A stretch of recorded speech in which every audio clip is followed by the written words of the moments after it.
Hi friends, బాగున్నారా? బానే ఉన్నానండి. ఇంకా బీపీ షుగర్ ఏం రాలేదు. ఇదిగో ఈరోజు ఇంకా పని కట్ చేసుకొని వచ్చి బయటకు వచ్చా. మొబైల్లో వాకింగ్ వెళ్తూ ఉన్నా.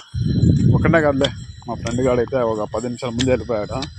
ఫోన్ చేసి వస్తాను పదరా అన్నాడు. అయితే వెళ్తున్నాడు, వాడు ముందు వెళ్తున్నాను నేను. కొంచెం ఈరోజు అయితే ప్రాబ్లం ఏం లేదు, ఆరాంగా వెళ్ళచ్చు, టెన్షన్ లేకుండా. ఏమంటే ఏమో మామూలు ఏమో నొప్పుంటాయి తప్ప చూసుకోవాలనుకోసం అప్పుడప్పుడు ఒక తిప్పుతుంటా కెమెరా.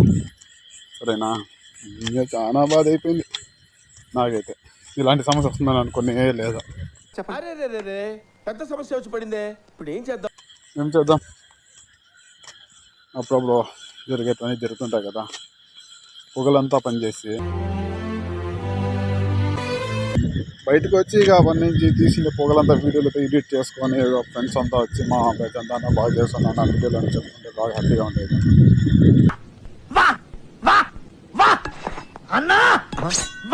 వాళ్ళందరూ అడిగారు ఆల్రెడీ వీడియో పెట్టడానికి, ఎందుకన్నా 3 రోజులు ఏమైతుంది అన్నారు. ఇలా చెప్పే వాళ్ళకి సమస్య ఇలా ఉంది, అందుకోసం 3 రోజులు ఆపేస్తున్నా అని. నన్ను ఏం చేయమంటారు చెప్పండి? అరే పెద్ద సమస్య వచ్చి పడిందే, ఇప్పుడు ఏం చేద్దాం? కనిపిస్తున్నాడా ఈ వీడియో? నా దోశ కూడా నన్ను వదిలేసి ఒకడే వెళ్ళిపోయినావు ఇక వాకింగ్కి. ఎప్పుడు వెళ్ళేవాళ్ళము ఇద్దరు కలుసుకొని. నేను వీడు ఆల్మోస్ట్ చాలా రోజుసార్లు వెళ్ళేవాళ్ళము. నవంబర్ నుంచి డిసెంబర్ వరకు వెళ్ళాము. డిసెంబర్లో వీడు కొంచెం ట్రబుల్ ఇచ్చింది లెగ్, అప్పటి నుంచి ఆపేసాము ఇద్దరు వాకింగ్ వెళ్ళడము. తర్వాత మళ్ళీ ఇదిగో ఒక వారం నుంచి వెళ్తున్నాము, తెలుసా? ఎవరికైనా చూపించండి రా. మళ్ళీ కలిసాడు వీడు. ఇంకా మళ్ళీ ఇంకెంత రోజులుగా ఇంకా ఆపేది. మనకైతే ఫోన్ వచ్చిందిలే, వాడేమో మాట్లాడుకుంటాడు. మాటలు చెప్పుకుంటే అయితే మేము ఇదిగో మన ఊరికి కొడికొనికి బజ్జిపల్లికి మధ్యలో ఉన్న మంచినీళ్ళు చెరువు మబ్బులో కనబడదు, కానీ ముక్కల భాగం అయిపోయింది ఇది. ఈసారి వాన పడింది అనుకో కుమ్మేస్తుంది, ఇంకా పారుతుంది.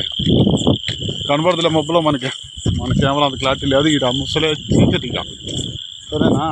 ఏర్ పారినప్పుడు కాలు పోతే చూపిస్తా ఆ రోజు మీకు.